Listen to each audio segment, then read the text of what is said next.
رسول کریم علیہ السلام نے فرمایا کہ نظر بد یہ انسانوں کو قبر تک اور اونٹ کو ہنڈیا تک پہنچا دیتی ہے۔ اور ایک حدیث میں اللہ کے رسول علیہ السلام نے فرمایا اگر کوئی چیز تقدیر پر غالب ہونے والی ہوتی تو وہ نظر بد تھی۔ نظر بد کے بارے میں تو اللہ کے رسول نے فرمایا یہ آدمی اونچائی پہ کھڑا ہوتا ہے اور نظر لگتی ہے یہ اوپر سے نیچے گر جاتا ہے۔ اور ایک حدیث میں اللہ کے رسول نے فرمایا آدمی بلندی پہ ہوتا ہے کاروبار میں، اس کے کاروبار کو نظر لگتی ہے، اس کا کاروبار دڑم نیچے آ جاتا ہے۔ محبت میں بھی نظر بد لگ جاتی ہے۔ یہ بہترین دعا ہے اپنی نظر سے بچوں کو، بہن بھائیوں کو، خاندان کے لوگوں کو، دوستوں کو بچانے کے لیے۔ حضرت کعب الاحبار بیان کرتے ہیں کہ اگر میں ایک دعا نہ پڑھا کرتا یہودی جادو کے ذریعے مجھے گدھا بنا دیتے، اور رسول اللہ صلی اللہ علیہ وسلم فرمایا کرتے تھے کہ جناب ابراہیم، اسماعیل اور اسحاق کو بھی ایسے ہی دم کیا کرتے تھے۔ ایک آدمی کو ان کے خاندان والوں نے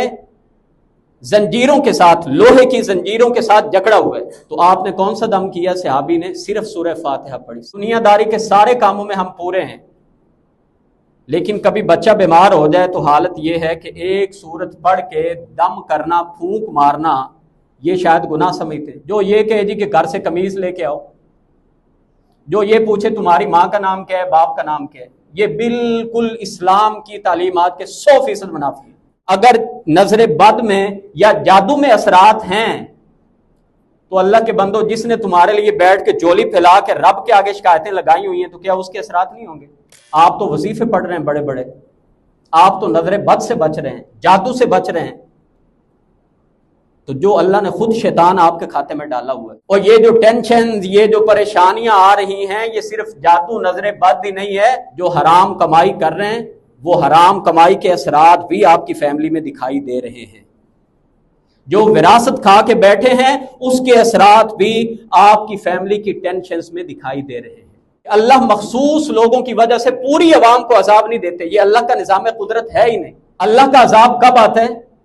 جب عوام الناس ڈیفالٹر ہو جائے، اور من حیث القوم ہم پورا پاکستان بالخصوص ڈیفالٹر ہو چکے ہیں۔ شارٹ کٹ وے کے چکروں میں نہ نظر بد کے اثرات سے نکل سکتے ہیں، نہ جادو کے اثرات سے نکل سکتے ہیں۔ اور یہ جادو جنات نظر بد سے محفوظ رکھنے کے لیے، اور اگر کسی پہ اثرات ہوں تو علاج کے طور پہ پڑھنے کے لیے یہ اپنا معمول بنا لیجیے۔ اور جادو سے زیادہ تباہ کرنے والی چیز وہ نظر بد ہے۔ رسول کریم علیہ السلام نے فرمایا کہ نظر بد یہ انسانوں کو قبر تک اور اونٹ کو ہنڈیا تک پہنچا دیتی ہے۔ اور ایک حدیث میں اللہ کے رسول علیہ السلام نے فرمایا اگر کوئی چیز تقدیر پر غالب ہونے والی ہوتی تو وہ نظر بد تھی۔ اور ایک حدیث میں اللہ کے رسول علیہ السلام نے فرمایا میری امت کی ایک بڑی اکثریت قبروں تک پہنچے گی تو نظر کی وجہ سے پہنچے گی۔ نظر بد، یہ یاد رکھیے، جادو کرنے کے پیچھے حسد ہوتا ہے، دشمنی ہوتی ہے، انتقام ہوتا ہے، لیکن نظر بد میں حسد، انتقام، بغض ہو بھی سکتا ہے، اور بعض دفعہ محبت میں بھی نظر بد لگ جاتی ہے۔ فرق کیا ہوا؟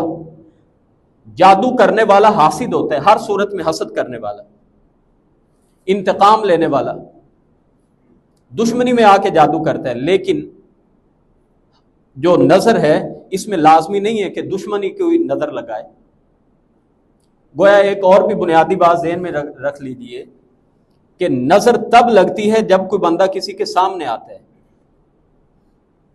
اگر کوئی کسی کے سامنے، اور سامنے آنے میں چاہے کوئی کسی کی تصویر سامنے آئی ہے، کوئی گاڑی سامنے آ گئی ہے، کسی کی کوٹھی دیکھ لی ہے، کوٹھی کو بھی نظر لگ سکتی ہے، گاڑی کو بھی نظر لگ سکتی ہے، انسان کو بھی نظر لگ سکتی ہے، یہاں تک جانوروں کو بھی نظر لگ سکتی ہے۔ صحابی بیان کرتے ہیں ہم نے ایک جگہ پہ پڑاؤ کیا، اور ہماری جو سواریاں ہوتی تھی، جانور ہوتے تھے، ان کے گلوں میں پٹے ڈال دیے جاتے تھے، ڈوریاں ڈالی ہوتی تھیں۔ تو نبی کریم علیہ السلام نے ایک صحابی کو بھیجا کہ جاؤ اور جا کے کہہ کے آؤ کہ ان کے گلوں میں جو ڈوریاں باندھی ہوئی ہیں ان سب کو کاٹ دیا جائے۔ امام مالک رحمۃ اللہ علیہ فرماتے ہیں کہ وہ لوگ ڈوریاں بھی جانوروں کو اسی لیے پہناتے تھے کہ ہمارے جانوروں کو نظر نہ لگے۔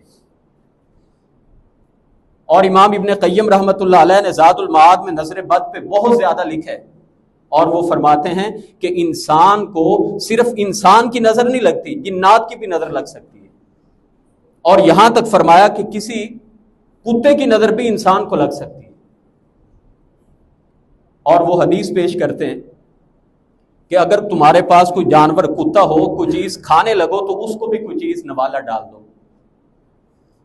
رسول کریم علیہ السلام نے ایک حدیث میں تو خیر انسان کے بارے میں فرمایا کہ جو تمہارا خادم، تمہارا کوک، تمہارا خدمت گزار جو تمہارے لیے کھانا تیار کرے، گرمی میں اس نے محنت کی ہے، جب تم کھانا کھانے لگو تو اس کو بھی ساتھ میں بٹھا کے کھلاؤ یا اس کو کھانے کے لیے دے دو۔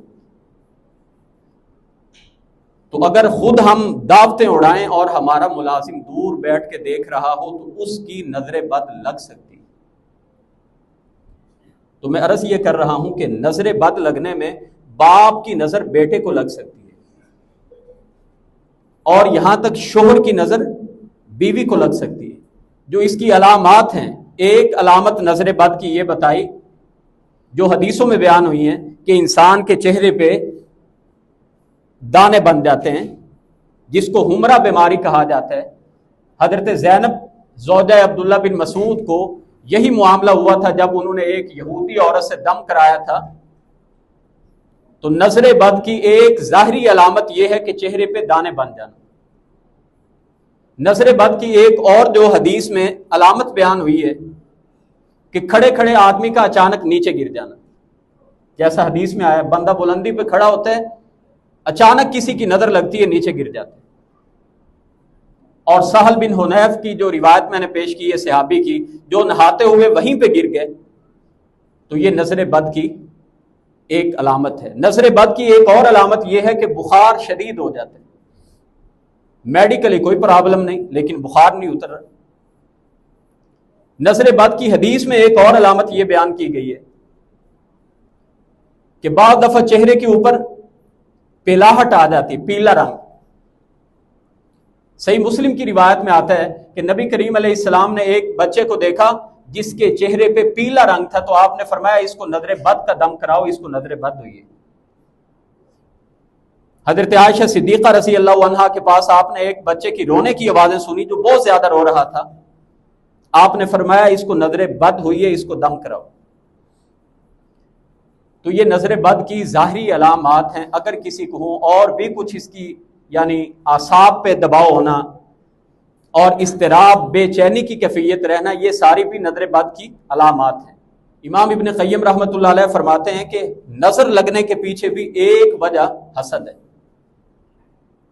حسد میں آ کے لوگ دیکھتے ہیں اور وہ ایسی نظر ان کی پڑتی ہے۔ اور خیر آج کے دور میں جو لیزر شعائیں آئی ہیں، انہوں نے ثابت بھی کر دی ہے کہ اللہ تعالیٰ نے دنیا کے اندر ایسی ایسی چیزیں اور ان کے اثرات رکھ دیے ہیں، جیسے سکینر ہوتے ہیں، ایکس رے کرانے جاتے ہیں، وہ مشین میں کیا ہوتا ہے؟ وہ لیزر ہی ہوتے ہیں نا، کیمرے کی آنکھ ہی ہوتی ہے، پورے وجود کو سکین کر لیتا ہے۔ تو اللہ نے یہ نظروں کے اندر بھی کوئی ایسی شعاؤں والے اثرات رکھے ہیں کہ انسان کو پتہ نہیں چلتا اور اس کے دیکھنے سے نظر لگ جاتی ہے۔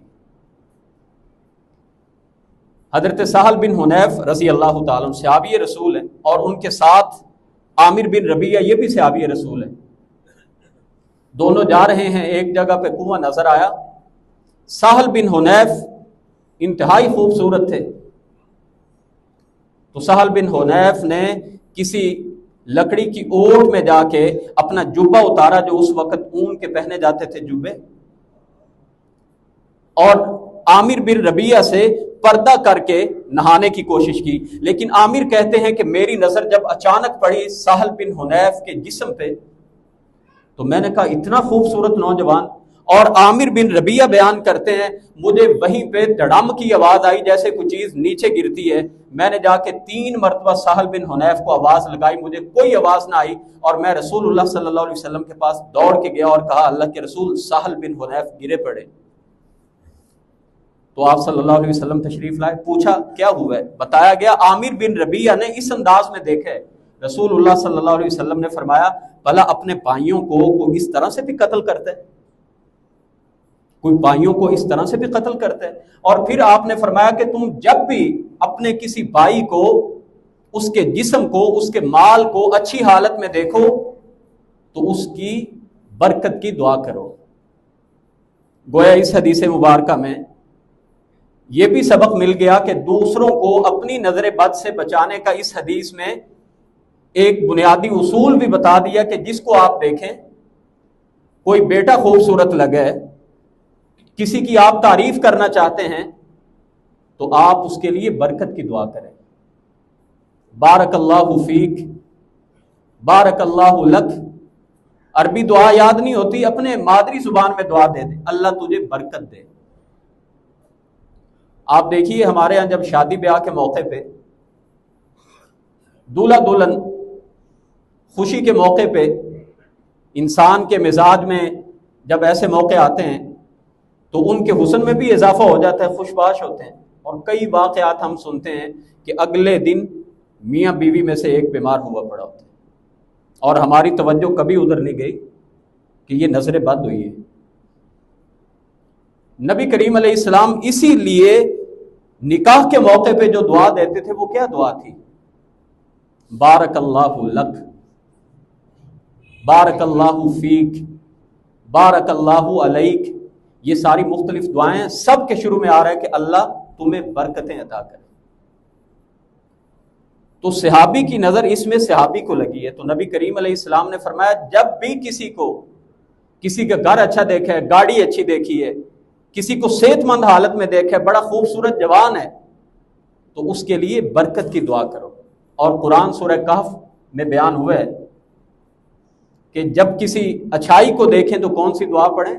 ما شاء اللہ لا قوت الا باللہ، ما شاء اللہ لا قوت الا باللہ۔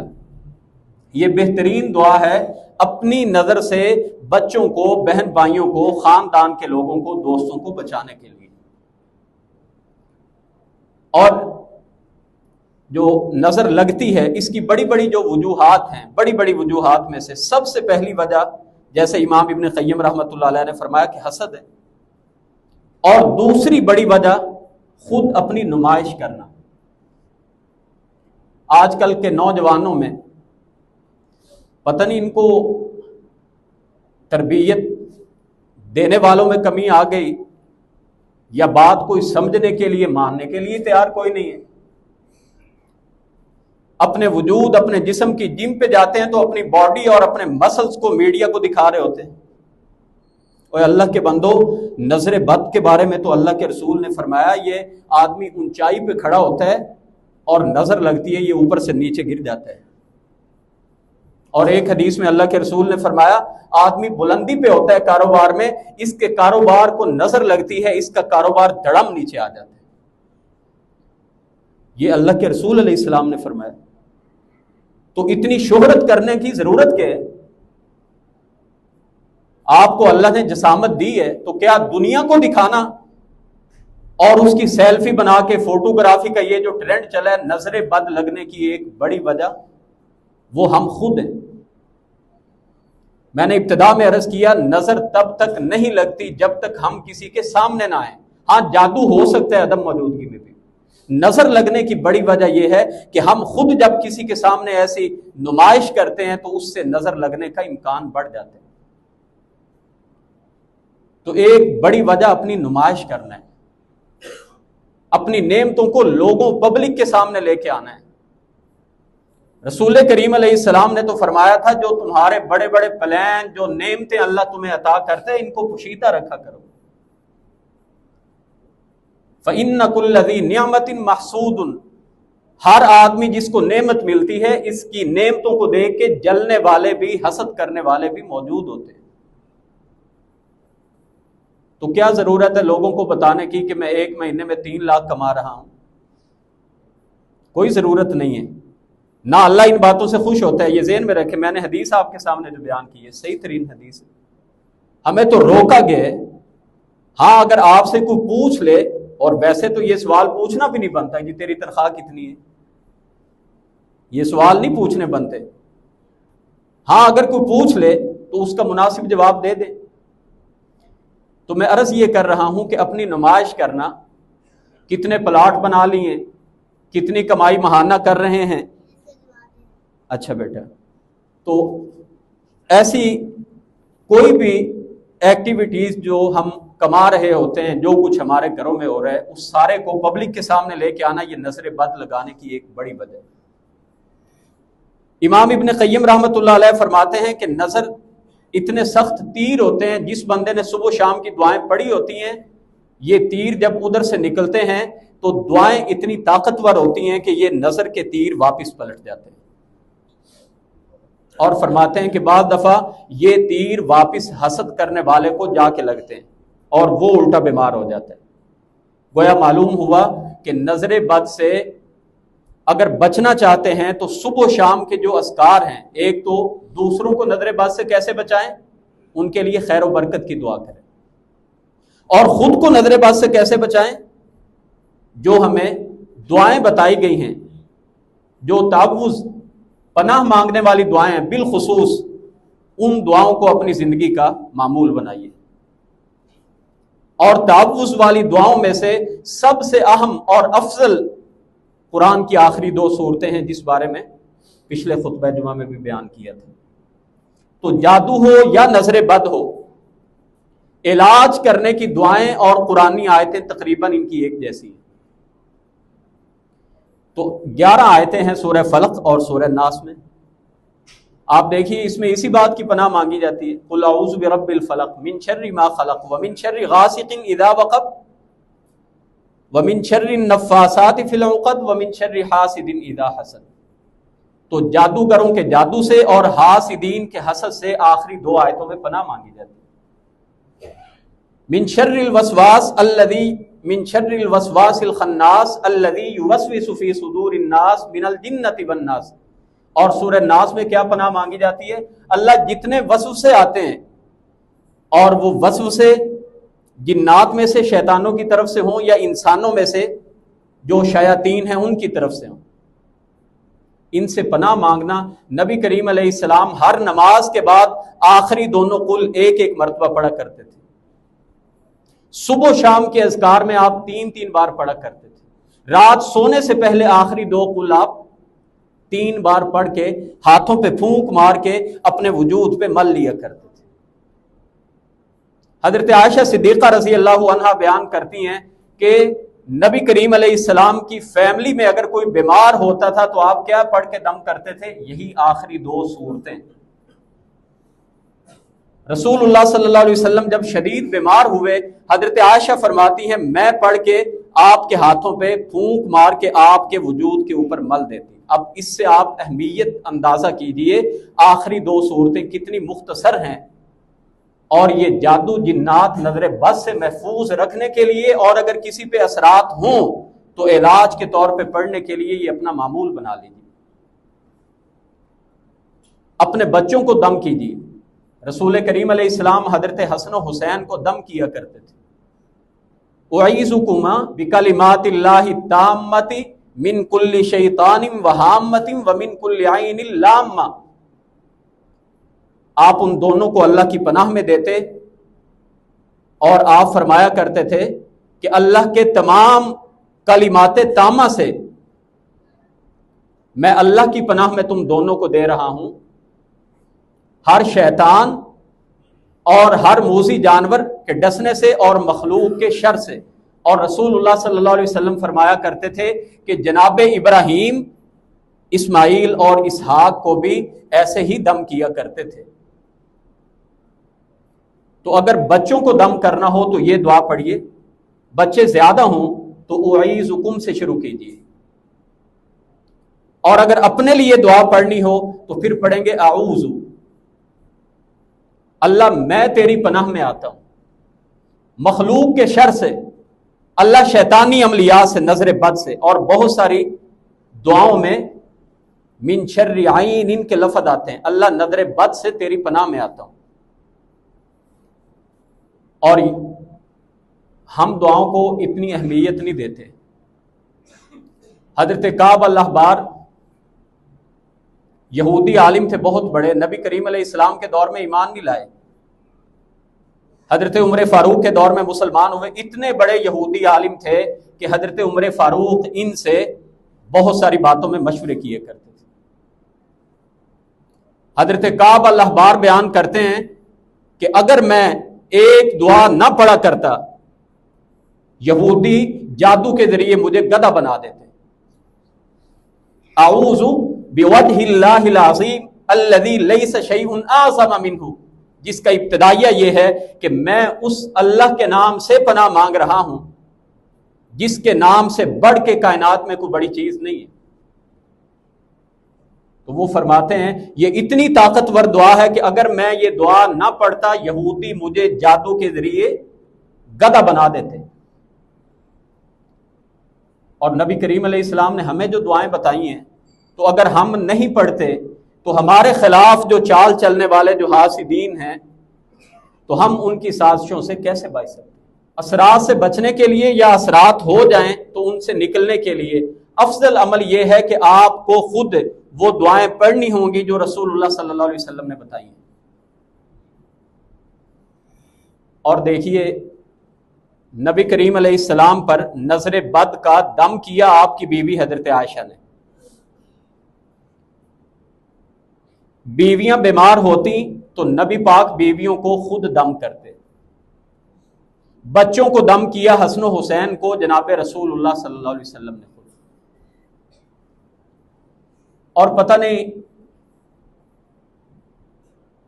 کیا ہمارے مسائل ہیں، مجھے تو ان باتوں کی سمجھ نہیں آتی. دنیا داری کے سارے کاموں میں ہم پورے ہیں، لیکن کبھی بچہ بیمار ہو جائے تو حالت یہ ہے کہ ایک سورت پڑھ کے دم کرنا، پھونک مارنا، یہ شاید گناہ سمجھتے. اور پتہ نہیں ہمیں کس نے بتایا ہے کہ دم کرنے کے لیے باہر مولوی صاحب کے پاس جانا ان کے دم میں شاید کوئی زیادہ شفا ہے. یہ کس نے بتایا؟ دین نے تو نہیں بتایا. ٹھیک ہے، بعض مرض کی شدت کے ایسے اثرات اگر ہوں تو باہر سے دم کرانا یہ بھی جائز ہے، لیکن چھوٹے موٹے مسائل میں دم کرنا اور ادھر ادھر سے عقیدہ خراب کریں گے، پیسہ اجاڑیں گے، لیکن شفا پھر نہیں ملتی. کیوں؟ ہم نے ٹریک ہی غلط پکڑا ہوتا ہے. جدھر ہم لے کے جا رہے ہوتے ہیں وہ شیطانی عملیات سے اس کا علاج کر رہے ہوتے ہیں جس کو رسول اللہ نے حرام قرار دی ہے کہ جادو کا علاج حرام چیزوں سے نہیں ہو سکتا. جادو کا علاج کاہن نجومی سے کروائیں گے تو وہ حدیث ذہن میں رکھیں جو اللہ کے رسول نے فرمایا جو عراف کے پاس آیا 40 دن اللہ اس کی نماز ہی قبول نہیں کرتا. جو نجومی کے پاس آیا اللہ اس نے گویا فقد کفر بما انزل علی محمد، جو محمد صلی اللہ علیہ وسلم پر دین نازل ہوا ہے اس نے گویا کہ اپنے اس عمل سے کفر کا ارتکاب کیا ہے. تو صرف وہ اذکار، وہ دعائیں مسنون جو بتائی گئی ہیں ان کے ذریعے آپ دم کریں. بیٹے کی طبیعت خراب ہے تو ابا جی خود کیوں نہیں دم کرتے؟ نماز تو پڑھ لیتے ہیں نا، سورہ فاتحہ پڑھتے ہیں یا نہیں پڑھتے ہیں؟ تو حضرت ابو سعید خدری رضی اللہ تعالیٰ عنہ جب کسی علاقے میں گئے، وہاں کا جو بادشاہ تھا اس کو ایک بچھو نے ڈس لیا، تو انہوں نے پوچھا کہ تم میں سے کوئی ہے دم کرنے والا؟ ابو سعید خدری رضی اللہ تعالیٰ عنہ نے اس پہ صرف سورہ فاتحہ پڑھی تھی، صرف سورہ فاتحہ، اور اس کا زہر اللہ نے دور کر دیا تھا. 30 بکریاں انہوں نے انعام میں دی. صحابہ میں اختلاف ہو گیا کہ تم نے قرآن پڑھنے پہ بکریاں لی ہیں. نبی کریم علیہ السلام کے پاس آئے، آپ نے ابو سعید خدری رضی اللہ تعالیٰ عنہ کے اس عمل کو درست قرار دیا. لیکن اس کا یہ مطلب بھی نہیں ہے کہ جو ہمارے باہر کاروباری عاملین بیٹھے ہوئے ہیں یہ دم کرنے کی 2,000 فیس لیتے ہیں. اس سے بڑی ان کے لیے ڈوب مرنے کی اور شرم کا مقام ہی نہیں ہونا چاہیے. تو اس حدیث کو بنیاد بناتے ہیں ابو سعید خدری کی روایت کو. خیر بات ادھر چلی جائے گی تو پھر ٹائم ختم ہو جائے گا. ایک اور صحابی جو ابھی ایمان لائے تھے،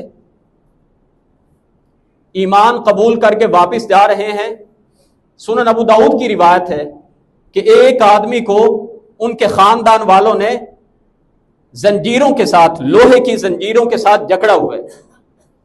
اس پر ایسے اثرات تھے، جنون تھا کہ جکڑا ہوا ہے زنجیروں کے ساتھ. اور آپ کے بارے میں پتہ چلا کہ رسول اللہ صلی اللہ علیہ وسلم کے پاس سے واپس آ رہے ہیں تو پوچھا آپ ایک بہترین عظیم ہستی کے پاس سے آ رہے ہیں، کوئی ایسا دم کریں ہمارا بچہ ٹھیک ہو جائے. تو آپ نے کون سا دم کیا؟ صحابی نے صرف سورہ فاتحہ پڑھی، صرف سورہ فاتحہ. سنن ابو داؤد کی روایت میں آتا ہے کہ آپ کے سورہ فاتحہ پڑھنے سے اس کی وہ کیفیت ختم ہو گئی اور انہوں نے انعام میں 100 بکریاں دی. تو اللہ کے رسول علیہ السلام کے پاس ادھر سے ہی واپس آ گئے، اپنے گھر کو جا رہے تھے پہلے، ادھر سے واپس آئے تو اللہ کے رسول علیہ السلام نے ان سے پوچھا کیا تو نے صرف سورہ فاتحہ پڑھی ہے؟ جی جی اللہ کے رسول صرف سورہ فاتحہ پڑھی. تو ہم تو پورے دن میں پتہ نہیں کئی ہزار بار اگر کوئی بتا دے تو وظیفے کڑکا جاتے ہیں. تو وہ تصور عقیدہ نظریہ ہی نہیں ہوتا اللہ سے شفا مانگنے کا. تو اسی لیے گھر کے اندر کوئی بھی مسئلہ ہو، بھائی بہنوں کو اپنی والدہ کو دم کرے، بچوں کو مسئلہ ہے تو ماں خود دم کرے، اور یہ سوچ کے کریں کہ یہ جادو کا مسئلہ ہو یا نظر بد کا مسئلہ ہو، بِإِذْنِ اللہ اس کے اندر بھی اثر ہے تو اللہ کے اذن سے، یہ اللہ کی طاقت سے بڑھ کے چیز نہیں ہے. تو وہ اللہ کی ذات چاہے گی تو یہ اثرات ختم ہو جائیں گے. تو معوذتین صورتیں اور معوذات دعائیں جن کے آغاز میں اعوذ باللہ کے الفاظ آتے ہیں وہ پڑھ کے بچوں پہ دم کریں، انشاءاللہ اللہ کی ذات جادو کے اثرات سے بھی محفوظ کر دے گی اور نظر بد کے اثرات سے بھی اللہ کی ذات محفوظ کر دے گی. میں نے گزشتہ خطبہ بھی عرض کیا تھا کہ ہر کام میں یا ہر اثرات میں لازمی نہیں ہے کہ جادو کے اثرات ہوں یا نظر بد کے اثرات ہوں. بعض دفعہ نظر نہیں ہوتی، بعض دفعہ جادو نہیں ہوتا، مسائل کچھ اور ہوتے ہیں لیکن ہم اس کو بھی جادو کا نام دے رہے ہوتے ہیں. مسائل ہوتے ہیں ہم نے لوگوں پہ ظلم زیادتی کی کہ مال ہڑپ کیا ہوتا ہے، بد دعائیں لی ہوتی ہیں. اور یاد رکھیے اگر نظر بد میں یا جادو میں اثرات ہیں تو اللہ کے بندو جس نے تمہارے لیے بیٹھ کے جولی پھیلا کے رب کے آگے شکایتیں لگائی ہوئی ہیں تو کیا اس کے اثرات نہیں ہوں گے؟ تو اس لیے اب ایک تو نظر بد یا جادو میں اپنے عقیدوں کو خراب نہ کیجیے. یہ اکثر جب گاڑی لیتے ہیں تو اس کے پیچھے لکھا ہوتا ہے جلنے والے کا منہ کالا، تو اس سے نظر بد ٹل نہیں جاتی. گاڑی کے نیچے چھوٹی جوتی لٹکا دینے سے نظر بد سے آپ بچ نہیں جاتے. نظر بد سے بچنا چاہتے ہیں تو اپنے آپ کی نمائش اور اپنے آپ کا شو آف کرنا اس کو کم کر دیں. آپ اللہ کی جو بتائی ہوئی چیزیں ہیں، رسول اللہ نے جو تعلیمات دی ہیں اس حصار میں آ جائیں، وہ دعائیں پڑھنا اپنا معمول بنا لیں. اور جو لوگوں سے بد دعائیں لے رہے ہیں ان کا حق ان کو واپس کر دیں. یہ تو وہ شیطان ہے نا جو دوسرے لوگ ہم پہ نافذ کرتے ہیں. ایک وہ شیطان ہے جو اللہ ہمارے ساتھ لگا دیتے ہیں، ایک شیطان اللہ خود لگا دیتا ہے. وَمَن يَعْشُ عَن ذِكْرِ الرَّحْمَنِ نُقَيِّضْ لَهُ شَيْطَانًا فَهُوَ لَهُ قَرِينٌ. جو رحمان کے ذکر سے منہ پھیر لیتا ہے اللہ فرماتے ہیں ہم خود اس کا ساتھی ایک شیطان بنا دیتے ہیں. اور مفسرین فرماتے ہیں کہ اللہ کے ذکر سے منہ پھیرنے سے مراد یہ ہے کہ آپ اللہ کی کسی بات کو نہ مانیں. ظلم زیادتی کر گئے بس نہیں مان رہے، ضد آئی ہوئی ہے، انا پرستی پہ آ گئے نہیں مان رہے، کوئی پرواہ نہیں کر رہے کہ میری وجہ سے دوسری فیملی کتنی پریشان ہے، کتنی بد دعائیں دے رہی، کوئی پرواہ نہیں کر رہے. اور اللہ تعالیٰ فرماتے ہیں وَمَن يَكُنِ الشَّيْطَانُ لَهُ قَرِينًا فَسَاءَ قَرِينًا. بدترین ساتھی وہ ہے جس کا شیطان ساتھی ہے. اور پچھلی آیت میں اللہ کیا فرماتے ہیں ہم خود اس بندے کا ساتھی شیطان مقرر کر دیتے ہیں. تو ذرا بتائیے مجھے، آپ تو وظیفے پڑھ رہے ہیں بڑے بڑے، آپ تو نظر بد سے بچ رہے ہیں، جادو سے بچ رہے ہیں، تو جو اللہ نے خود شیطان آپ کے کھاتے میں ڈالا ہوا ہے. اس لیے میں اکثر عرض کرتا ہوں کہ کوئی ایک بات سن کے یہ کبھی نہ سمجھا کریں کہ میں جب کہتا ہوں کہ یہ وظیفہ پڑھ لیں اور بس اس سے سارے گناہ معاف، جو فرائض ہیں وہ اللہ نے معاف نہیں کرنے، جو بندوں کے فرائض ہمارے ذمے ہیں یہ آپ پہلے ادا کریں گے تو اللہ نے ہماری مغفرت کرنی ہے. اور یقین جانیں اس معاملے میں اگر نمبر دیے جائیں تو شاید ہمارے معاشرے کے 100 میں سے کوئی 2-4 نمبر ہی بنیں گے. اللہ ماشاء اللہ بڑے اچھے لوگ بھی معاشرے میں موجود ہوتے ہیں، ہر دور میں ہوتے ہیں، لیکن ہمیں ادراک بھی کوئی نہیں. اور یہ جو ٹینشن، یہ جو پریشانیاں آ رہی ہیں، یہ صرف جادو نظر بد ہی نہیں ہے. جو حرام کمائی کر رہے ہیں وہ حرام کمائی کے اثرات بھی آپ کی فیملی میں دکھائی دے رہے ہیں. جو وراثت کھا کے بیٹھے ہیں اس کے اثرات بھی آپ کی فیملی کی ٹینشنز میں دکھائی دے رہے ہیں.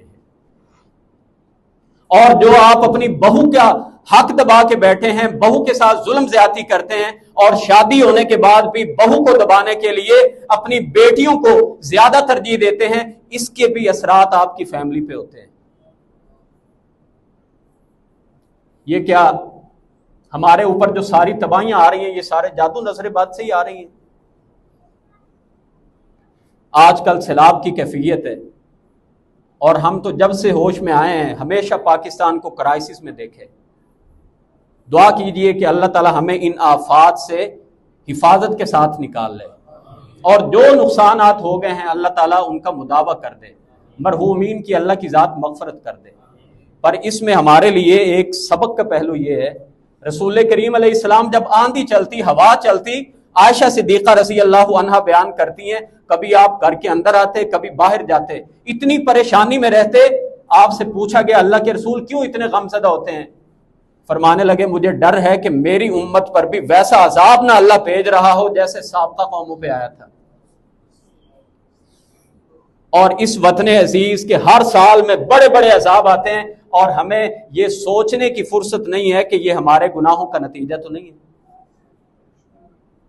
ہر آدمی یہ سوچ رہا ہے حکمرانوں کی وجہ سے. بالکل حکمرانوں کی غلطیاں بھی ہیں، لیکن اللہ کے جب عذاب آتے ہیں تو حدیث رسول ہے کہ اللہ مخصوص لوگوں کی وجہ سے پوری عوام کو عذاب نہیں دیتے. یہ اللہ کا نظام قدرت ہے ہی نہیں. اللہ کا عذاب کب آتا ہے؟ جب عوام الناس ڈیفالٹر ہو جائے.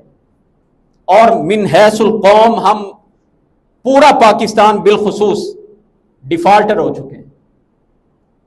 میں اسی لیے عرض کرتا ہوں ہم روتے ہیں معاشی رونے کے، اور ہمارے جو اخلاق کے جنازے نکل گئے ہیں یہ معاشی تباہی سے بڑا نقصان ہے. اللہ ہماری اصلاح فرمائے. میں تو ادھر مسجد میں دیکھتا ہوں نماز پڑھنے والے ایسی ایسی باتوں پہ جھگڑ رہے ہوتے ہیں، میں حیران ہوتا ہوں یار کہاں پہ نمازیں جا رہی ہیں؟ کیا نماز کا یہ سبق ہے جو ہماری ذات پہ نظر آنا چاہیے؟ کیا یہ قرآن کی جو ہم تلاوت کرتے ہیں اس کے اثرات جو نظر آنے چاہیے کیا ہم پہ نظر آ رہے ہیں؟ تو اسی لیے یہ میری بڑی درد دل کے ساتھ درخواست ہے، اور مجھے کئی احباب نے پچھلے جمعے اشارہ بھی کیا تھا کہ جب جادو نظر بد کے اثرات ہوتے ہیں تو ہمارے کئی اہل حق توحید پرست مشرکوں کے پاس علاج کرانے جاتے ہیں. اور میں نے پچھلے جمعہ میں بھی عرض کیا تھا شفا یہودی سے بھی اللہ اس کے ہاتھوں سے بھی دے سکتا ہے، عیسائی سے بھی شفا تو مل سکتی ہے. لازمی نہیں ہے اللہ نے کسی کے ہاتھ میں شفا رکھی ہو، لیکن یہ دیکھیے کہ جو آپ علاج کرا رہے ہیں وہ علاج سنت کے مطابق ہے یا نہیں ہے، شریعت کے مطابق علاج ہے یا نہیں ہے. اور اس میں سب سے بڑی بات یہ کہ خود علاج کیجیے، کسی عامل کے پاس جانے کی، بالخصوص وہ عامل جو یہ کہے جی کہ گھر سے قمیض لے کے آؤ، جو یہ پوچھے تمہاری ماں کا نام کیا ہے، باپ کا نام کیا ہے. یہ بالکل اسلام کی تعلیمات کے 100% منافی ہے. ایسے عامل سے جانے، اس کے پاس جانے سے گریز کرے. یہ خلاف دین وہ دم درود کر رہا ہے. تو نبی کریم علیہ السلام نے جو طاقت اللہ کے ذکر میں اللہ نے رکھ دی ہے، اگر اس طریقے میں وہ طاقت ہوتی تو رسول اللہ صلی اللہ علیہ وسلم ضرور اپنی امت کو بتا کے جاتے. تو آپ نے کیا بتایا؟ فرمایا جو آدمی ایک دن میں 100 مرتبہ لا الہ الا اللہ وحدہ لا شریک لہ لہ الملک ولہ الحمد وہو علی کل شیء قدیر پڑھ لیتا ہے 100 مرتبہ، چلے مشکل ہے، اگر ٹائم زیادہ لگتا ہے پڑھ لیا جائے تو بہت اچھی بات ہے، لیکن اگر ٹائم آپ کا نہیں لگتا تو جب بیماریوں میں مصیبتوں میں ہوں تبھی اس کو معمول بنا لیں۔ 15 منٹ سے اوپر نہیں لگتے۔ اللہ کے رسول علیہ السلام نے فرمایا جو اس کو پڑھ لیتا ہے اللہ اس آدمی کو 10 غلام آزاد کرنے کا ثواب عطا کرتے ہیں، اللہ اس کے 100 گناہوں کو معاف کرتے ہیں، 100 درجات کو بلند کر دیتے ہیں، اور نبی کریم علیہ السلام نے فرمایا پورا دن اللہ اس کو شیطان اور شیطانی عملیات سے محفوظ کر لے گا۔ اس دن اس آدمی سے بڑھ کے کوئی اچھائی لے کے نہیں آئے گا سوائے اس کے جس نے اس سے زیادہ بار اس ورد کو پڑھا ہوگا۔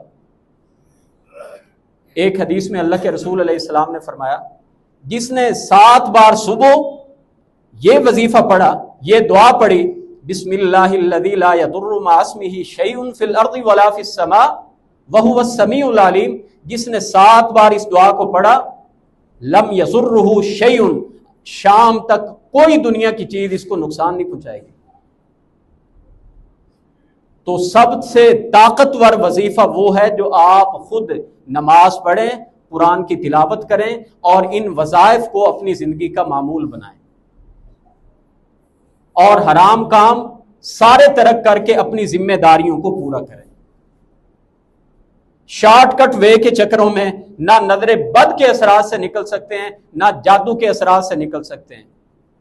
مجھ سے کئی احباب کہتے ہیں جی کہ میں پہلا سوال یہ پوچھتا ہوں گھر میں ٹی وی چلتا ہے، ہاں جی وہ تو بچے نے جی مجبوری ہے کی کریے، میں کہ مجبوری سمجھ کے پھر جادو بھی برداشت کر دے رہا ہوں۔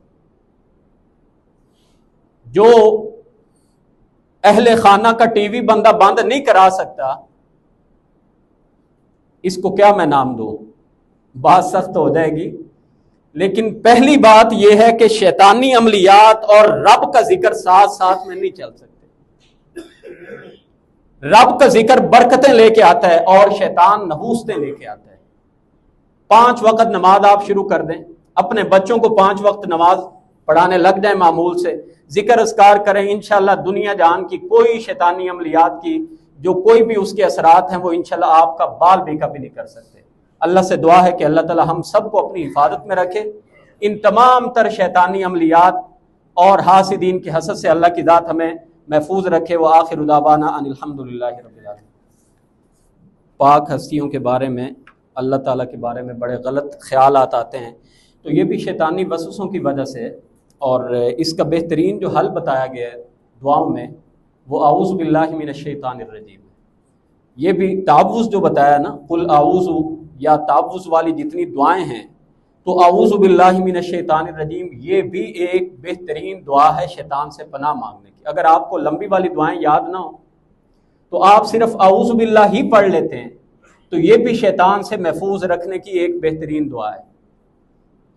حضرت عثمان بن ابی العاص جب رسول کریم کی خدمت میں آئے کہ اللہ کے رسول میں جب نماز میں کھڑا ہوتا ہوں شیطان کے وسوسے اتنے آتے ہیں کہ مجھے خیال ہی نہیں رہتا کہ میں نے کیا پڑھا ہے کیا نہیں پڑھا، تو رسول کریم علیہ السلام نے ان سے یہی فرمایا تھا کہ نماز کے اندر اگر شیطان تمہیں وسوسے دے رہا ہو تو اعوذ باللہ پڑھ کے جس سمت پہ دل ہے اس طرف منہ کر کے تھوڑا سا تھتکار دو، جیسے تھوک پھینکی جاتی ہے، تو اس سے شیطانی اثرات ختم ہو جائیں گے۔